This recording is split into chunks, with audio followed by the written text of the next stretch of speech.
Je suis très ému et très touché. Je suis dans mon milieu naturel, qui me manque terriblement, parce que le milieu politique n'a rien à voir avec notre milieu à nous. Parce que nous, en médecine, on a une note éliminatoire qui est de 6 sur 20, et en politique, ça peut descendre jusqu'à 10 000 mètres au-dessous de zéro.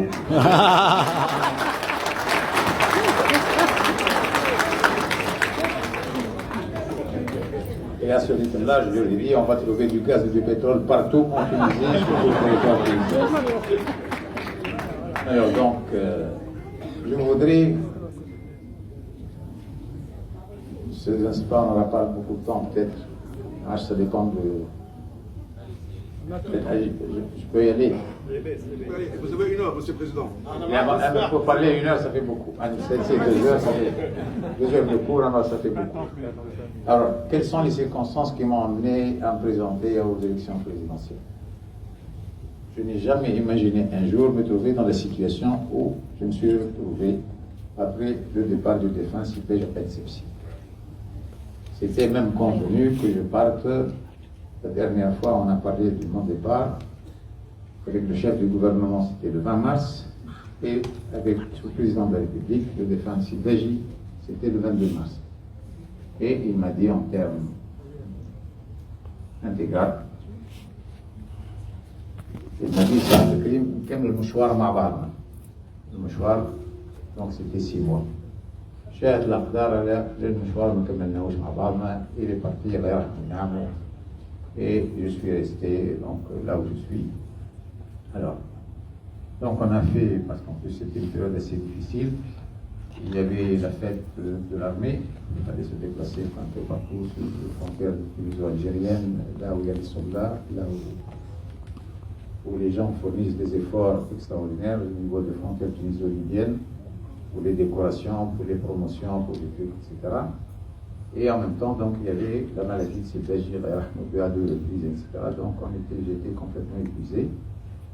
Et bien sûr, juste après, j'ai été sollicité. Au départ, j'ai pris ça parce que je n'ai jamais pensé que j'allais me trouver dans cette situation-là pour me présenter aux élections présidentielles pour être dans la situation où je suis aujourd'hui. Donc, depuis, l'enterrement a eu lieu, je crois, le samedi, et le dimanche, je commençais à avoir des coups de fil. Alors, il y avait certains partis, dont certains représentants sont ici présents.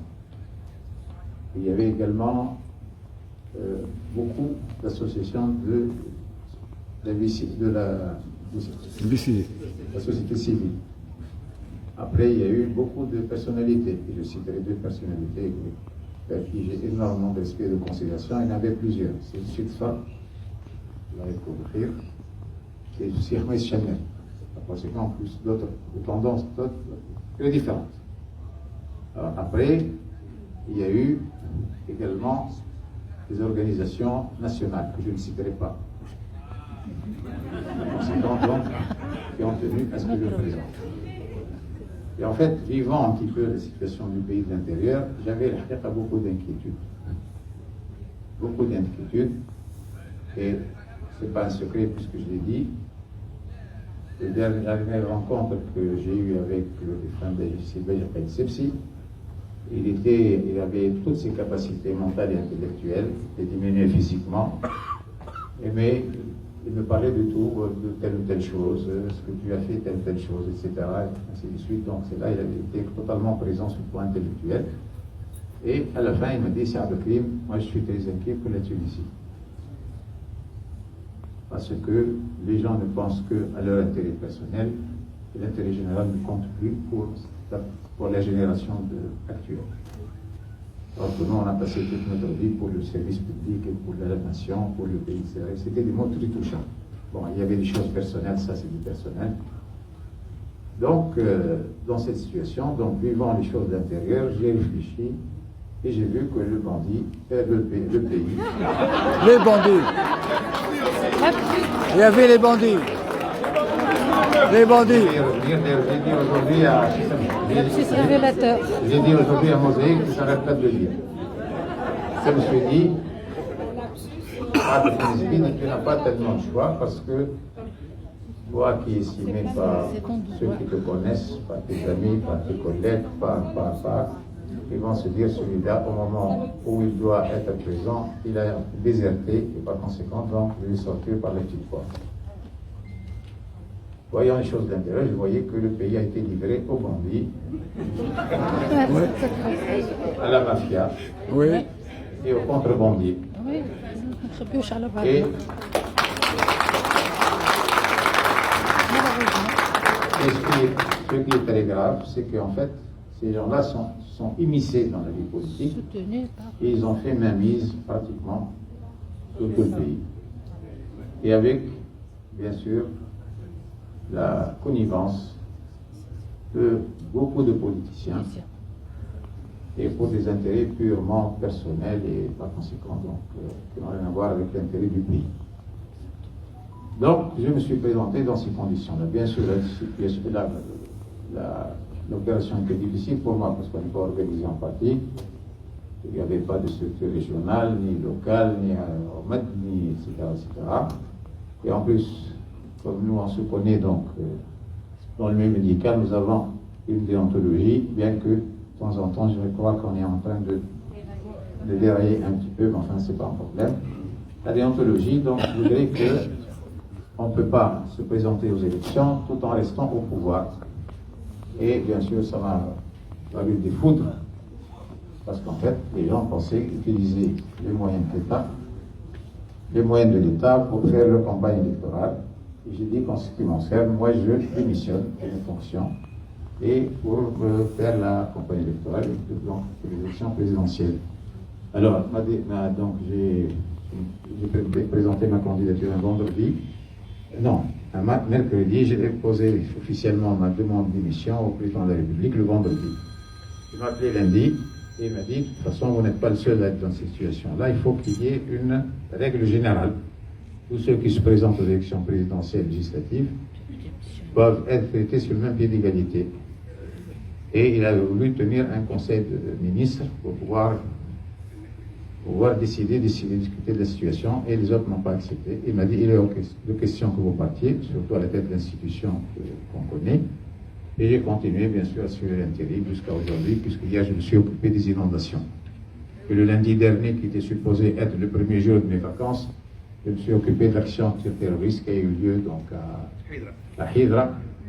Et par conséquent, donc, je continue à le faire. Et ce qui est sûr, c'est que lundi prochain, je serai au ministère de la Défense. Et je ne céderai pas.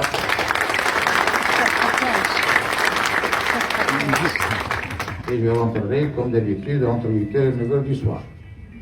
Je ne céderai en aucun cas le ministère de la Défense, sauf si le président de la République ne voudrait plus de moi. À ce moment-là, je partirai. Pourquoi? Parce que la situation est très délicate et par conséquent, il faut être présent et très vigilant. Alors, maintenant, comment les choses se présentent? De toute façon, en ce qui me concerne, peu importe les résultats, j'ai fait mon devoir. C'est l'urne qui va trancher.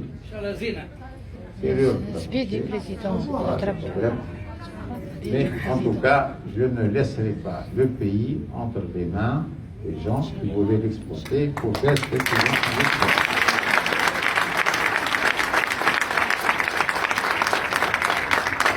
fait. Et l'institution restera républicaine et elle sera au service de toutes les Tunisiennes et tous les Tunisiens, quelle que soit leur étiquette politique et leur statut socio-économique. Et c'est la seule institution qui n'a pas été ça, c'est infiltré. dommage, je voudrais insister dessus, c'est la seule institution qui échappe actuellement au contrôle des autorités qui sont en place.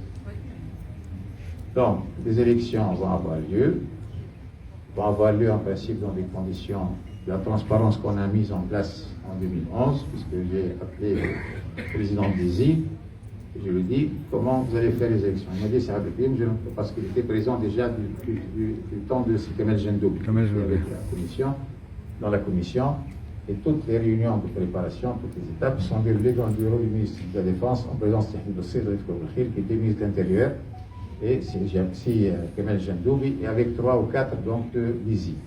Et Sigofoun faisait partie du groupe. Il m'a dit, c'est avec lui, on ne touchera pas un iota de ce qui a été décidé ensemble en 2011. Je lui ai dit, je vous me rassurer. Par conséquent, en principe, les choses se dérouleront correctement. On a besoin, bien sûr, de beaucoup d'observateurs, parce que tout est prévisible, je vous le dis avec beaucoup de sincérité. Il faut qu'on soit très vigilant. Les Tunisiens doivent être très vigilants. Mais on ira jusqu'au bout. Et bien sûr, on reconnaîtra tous les résultats démocratiques, des urnes, etc., quand les conditions sont respectées. Et je pense qu'elles sont respectées puisque les militaires seront sur place. Et les militaires interviendront dans tout ce qui est sécuriser le périmètre extérieur. Ils interviennent après pour prendre les urnes dans le centre régional, ils seront présents. Après, ils reprennent les urnes. Ils sont fermés avec 2 cadenas. Il y a un cadenas dont la clé est remise à l'ISI et un cadenas dont la clé est remise à l'armée. Et toutes les urnes seront sécurisées. Non, je vous dis tout ça, c'est pour vous tranquilliser parce que les détails sont principe, des détails de taille. Et les urnes seront bien sûr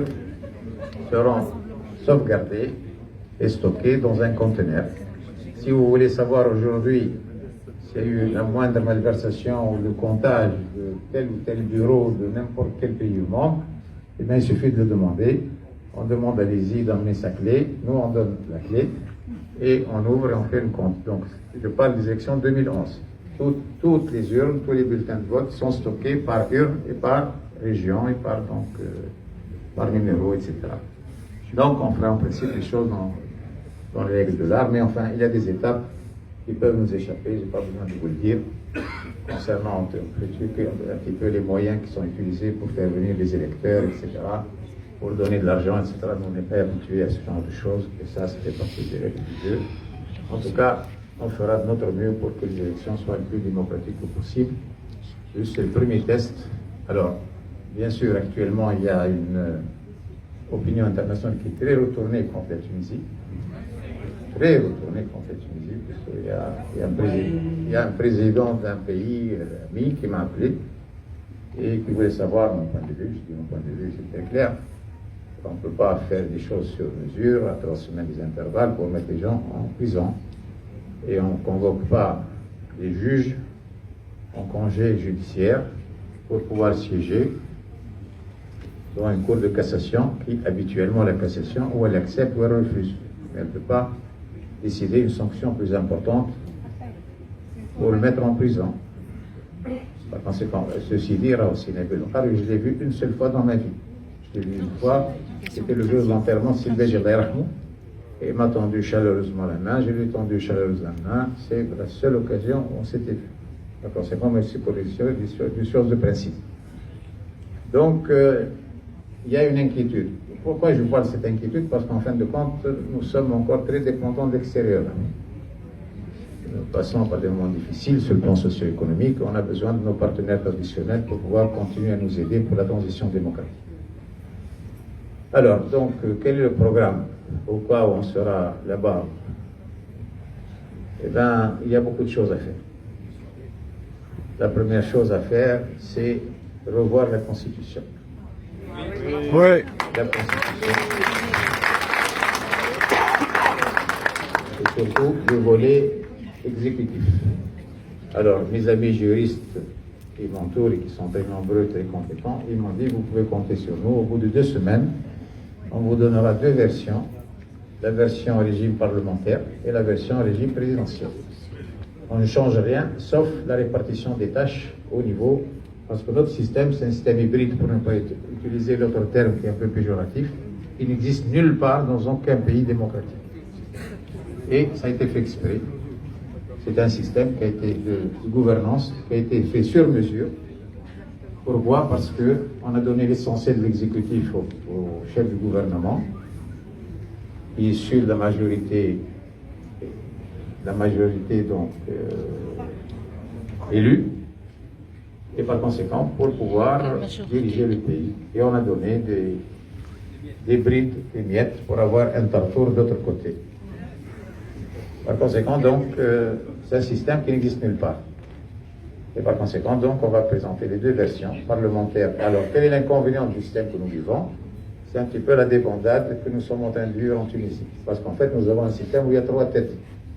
Le Parlement, Sayyidou Nafsi, il se croit même au-dessus de tout. Ensuite, le président de la République. Ensuite, le chef du gouvernement. Quand ça marche bien, chacun dit c'est grâce à moi. Quand ça marche mal, personne n'est responsable. Donc, c'est un partage de responsabilité, c'est une dilution de responsabilité, une dilution du pouvoir. Maintenant, enseigne que le pouvoir est tellement pauvre et nous voyons ce qui se passe tous les jours dans la rue, au feu vert, au rond-point, etc., etc. Et ça donne une idée d'ailleurs. Moi, je me rappelle les étudiants m'ont posé la question quand je suis revenu à la faculté après avoir fait le premier mandat. Ils m'ont dit, c'est Hakim, comment est-ce que vous pouvez nous tranquilliser, etc. Comment va le pays? Je leur ai dit, vous avez le rond-point devant Farhat Hachet. Et vous avez le rond-point qui est devant la faculté. Et bien, regardez ce qui se passe pendant 5 minutes. La situation que vous verrez au niveau des deux ronds-points, ça correspond à la situation du pays. Où il n'y a aucune priorité respectée, aucun feu respecté. Quand vous arrêtez au feu rouge, il y a quelqu'un qui vous klaxonne et qui vous insulte, etc. etc. Par conséquent, nous vivons cette situation de débandade. Et par conséquent, pour revenir ici, Reda, pour moi, bon, du point de vue sur le plan militaire, etc., la situation est parfaitement contrôlée. Nous avons quelques poches encore de terrorisme, mais qui sont très localisées. Et à chaque fois, d'ailleurs, chaque fois qu'on neutralise des terroristes, on les trouve parmi les listes dont nous disposons. Ce qui veut dire, en fait, ce n'est pas des nouveaux. Et en fait, il y a quelques dizaines, vraiment quelques dizaines, qui sont en train de bouger beaucoup parce qu'ils sont sous pression permanente. Et par conséquent, ils sont entre Jandouba, Kef et Gassri. Au Gassri, ça les arrange mieux parce que quand ils sont totalement coincés, ils passent du côté de l'Algérie. Mais là, nous avons également une coordination très, très, très importante et très forte avec nos amis algériens, puisqu'on transmet de façon instantanée les informations, même le déploiement de Dark, c'est la gendarmerie.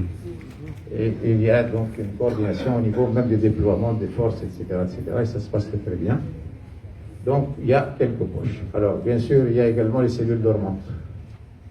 De temps en temps, bien sûr, et il y a les loups solitaires. Mais en fait, ça, ce n'est pas particulier à la Tunisie, c'est même tous les pays européens qui sont passés par là, que ce soit donc la France, l'Allemagne, la Belgique, le Royaume-Uni, etc., etc. Par conséquent, donc, les Tunisiens mènent une vie tout à fait normale. Alors, moi, ce qui m'inquiète maintenant, c'est un petit peu la situation, la situation sécuritaire à l'intérieur du pays, en particulier les braquages, les vols, les trucs, etc., etc. Et là, au cas où je passerai là-bas, je me mettrai très sérieusement au travail depuis le premier jour, parce que les effectifs sont suffisamment importants, et même trop important pour pouvoir couvrir la sécurité de tous les Tunisiens. Il suffit d'avoir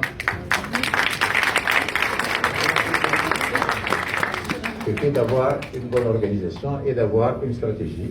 Et en particulier, moi, ce que je ferai, j'ai proposé à plusieurs reprises, malheureusement, je n'ai pas été entendu. Et par conséquent, c'est ça la police de proximité. La police de proximité. Par conséquent, d'un rond-point à un autre, il y a au moins 2 agents de police.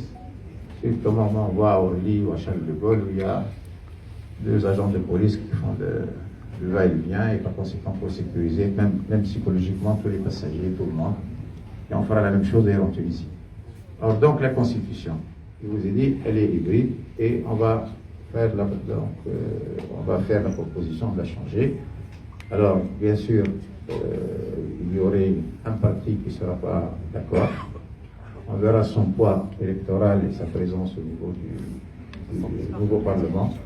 Le nouveau Parlement aussi, je pense qu'il sera assez disparate. Mosaïque. 80% des Tunisiens ne font plus confiance aux politiques. Et les jeunes, c'est 90%. Et je les comprends. Moi, je fais partie des 80%.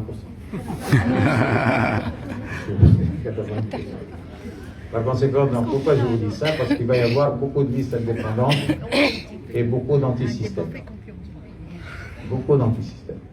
Et je pense que ces gens-là feront une bonne coalition entre eux pour faire donc une majorité au niveau donc, du Parlement. On verra comment les choses se présenteront. Alors, parce que pour pouvoir changer la Constitution, il faut avoir l'aval des 2 tiers pour le référendum. Et le référendum, ça sera deux cases, soit régime présidentiel, soit régime parlementaire. On expliquera à tout le monde ce que cela signifie, donc on responsabilise les gens. Et le régime présidentiel, les gens sont un peu frileux parce qu'on a vécu des décennies, on sait comment ça se passe. En fait, c'est un excellent régime, à condition qu'il y ait un fort contrôle parlementaire. Chose qui n'existait pas, puisqu'en fait, le Parlement était issu du même parti qui gouvernait. Donc voilà la première action. La deuxième action, c'est la sécurité intérieure. Et la troisième action, donc on développera au maximum donc, tout ce qui est économie, la diplomatie économique, qui marche très très bien avec l'Union européenne. Alors j'ai entendu tout à l'heure Cyrilla, il parlait de l'ALECA. L'ALECA, nous sommes en négociation, mais en fait, je pense qu'on n'a pas les bons négociateurs. Oui, il faut les changer. Mettre On n'a les pas fonds. les bons négociateurs. En fait, ça ne peut être que très bénéfique parce qu'en fait, ça remonte à 1995. Nous étions le premier pays de la rive sud de la Méditerranée à avoir signé le contrat d'association. Et ça a été très bénéfique pour le pays, en particulier pour la mise à niveau d'un certain nombre d'institutions et dans plusieurs domaines, en particulier donc mise à niveau de l'industrie. Et on a eu énormément d'argent pour ça, pour la mise à niveau.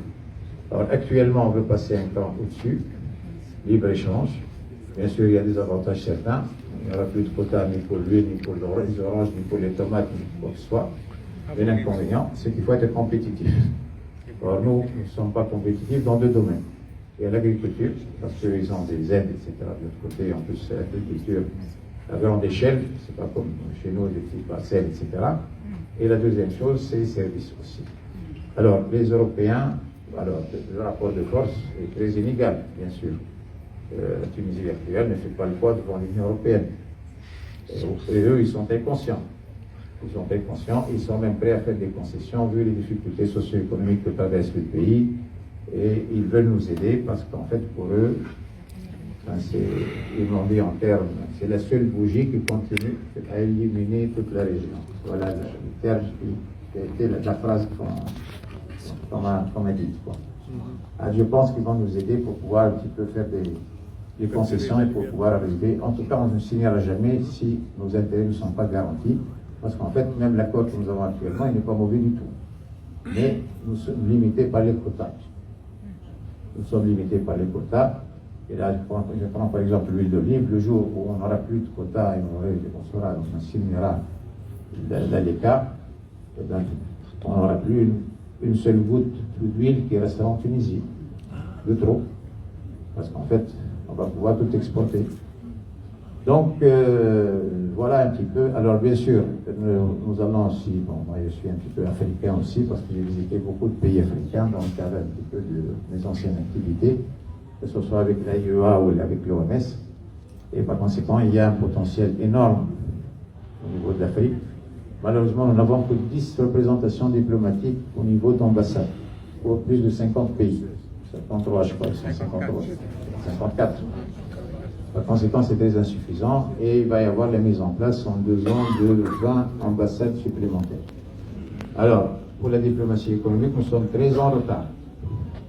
Nous sommes très très en retard parce qu'on n'a pas accordé beaucoup d'importance et parce que peut-être le ministère des Affaires étrangères ne disposait pas suffisamment de moyens, de compétences pour le faire.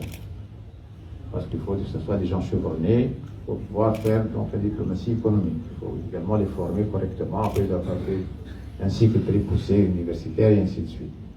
Donc ça sera des véritables diplomates. Alors là aussi, je voudrais vous dire que le système de gouvernance que nous avons, il limite les actions du président, ça c'est connu, mais en fait, les responsabilités sont tronquées aussi.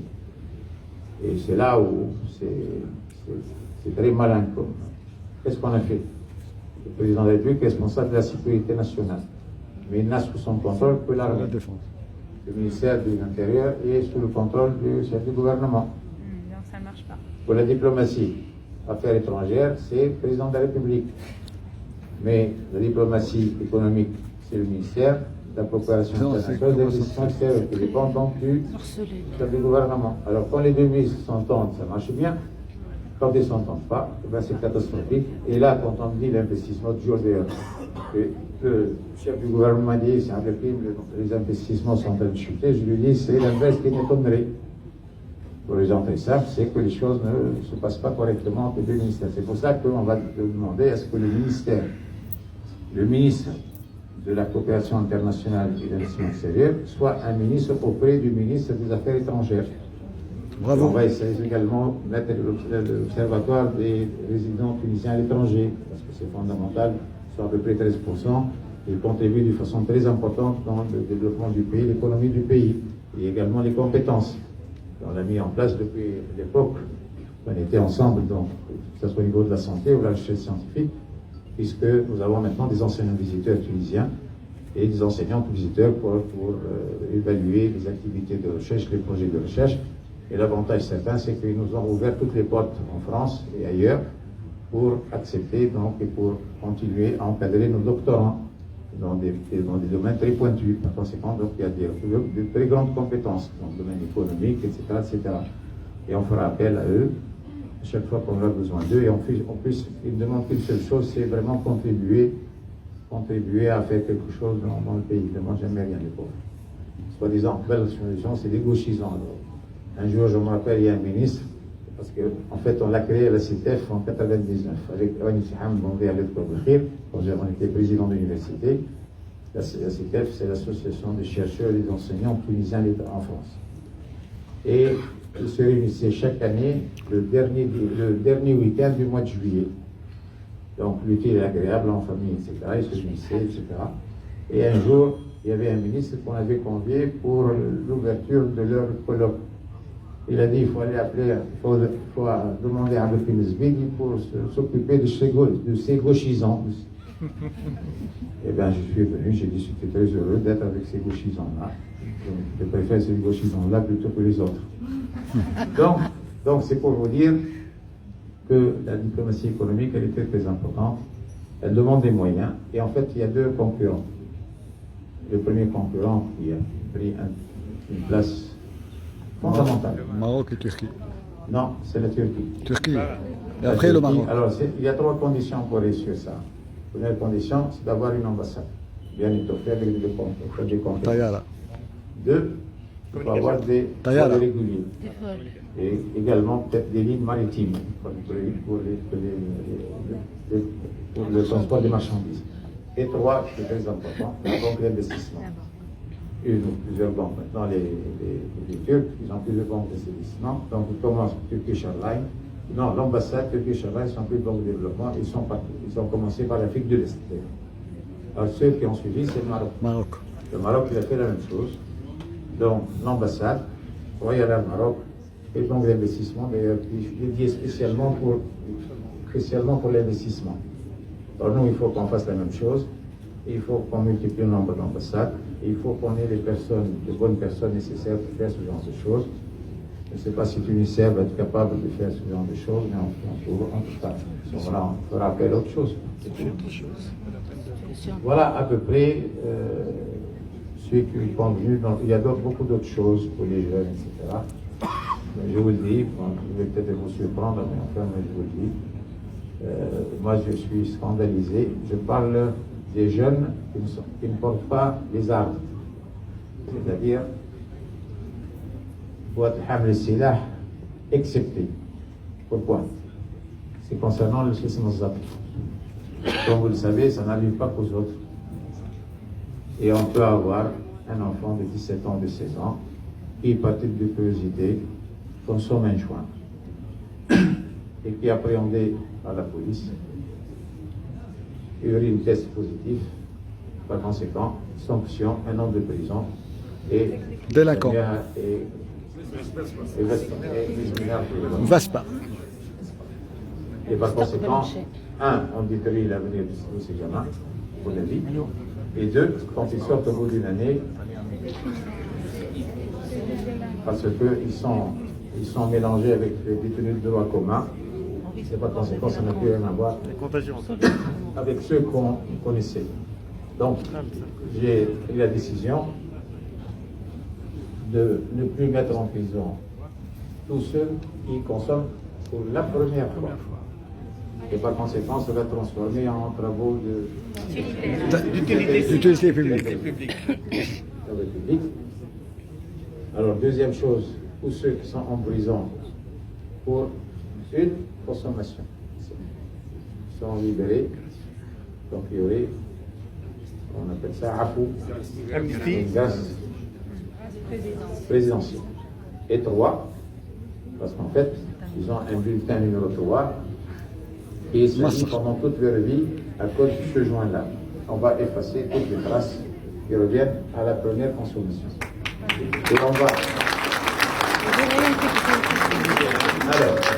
Et on va renforcer, bien sûr, la loi concernant les dealers. On devrait faire Par contre, là, on sera beaucoup plus 26 passages des autres présidents si vous me dites en français comme ça. Ils ont réfugié sur RTC. 17 ans, 18 ans. Je vous ai dit, hein, ça n'arrive pas qu'aux autres. Tout le monde est concerné. 1. 2. Je veux libérer la place parce qu'ils représentent 30% de ceux qui sont en prison. Et je veux libérer la place pour les véritables truands et les bandits. Et il y en a. À cravate.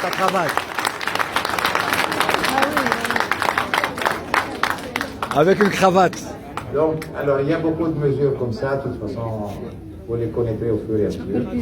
Donc, encore une fois, je suis vraiment ému et ravi de vous rencontrer parce que ça manque depuis que je suis parti à la retraite.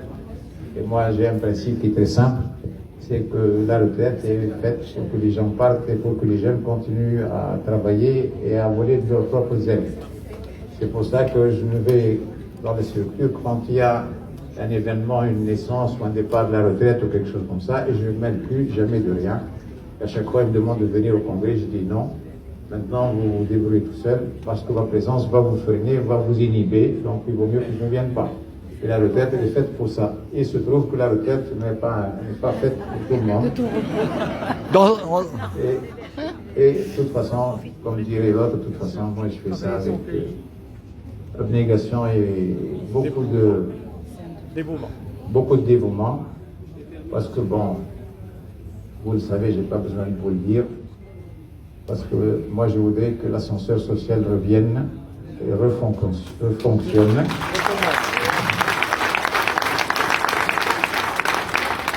Et je ferai tout pour qu'il refonctionne, parce que je n'ai pas besoin de vous le dire, vous savez tous que je suis le produit fini de l'ascenseur social. Et par conséquent, on ne peut pas cracher dans la soupe qui nous a fait grandir. Donc, je vais essayer un petit peu de remettre un petit peu les choses de l'ordre dans cette affaire-là, et pour que les enfants ou des jeunes puissent un petit peu avoir les possibilités. Je vais essayer, je ne sais pas si on arrivera à le faire cette année, et en particulier, il y avait une formule à l'époque qui consistait à donner les adawat al-madrasiyya pour les gens nécessiteux. Les pauvres. Le système d'éducation sociale. En fait, il suffit d'avoir donc les cahiers, des livres, etc., pour les distribuer aux gens qui... C'est l'éducation. Avant, ça se passait comme ça. Ça se passait comme ça. Il y avait également la cantine, il y avait également l'internat, etc., etc. C'était comme ça que les choses fonctionnaient. Nous, à Nadi, on n'avait pas de cinéma. Tous on était interdits, soit à Suisse, soit à Tunis, etc. Alors ceux qui avaient une demi-bourse, l'autre 3/4 de bourse, l'autre une bourse entière, donc tout dépend un petit peu des résultats d'études et du niveau socio-économique. Il y avait deux choses qui sont prises en considération. Donc, je vous remercie beaucoup encore une fois. Je continuerai bien sûr à défendre le corps médical auquel j'appartiens. Et tout ce que je souhaite, c'est qu'on ne dérive pas trop, parce qu'il y a des moments où j'entends des choses qui font que c'est pas du tout très honorable pour la profession. Alors, comme je vais m'occuper de la mobilisation de la politique, il faudrait que vous vous occupez de la mobilisation de la médecine en France. Je vous remercie beaucoup. Merci, ça a beaucoup pour ce que vous avez. Je remercie tous les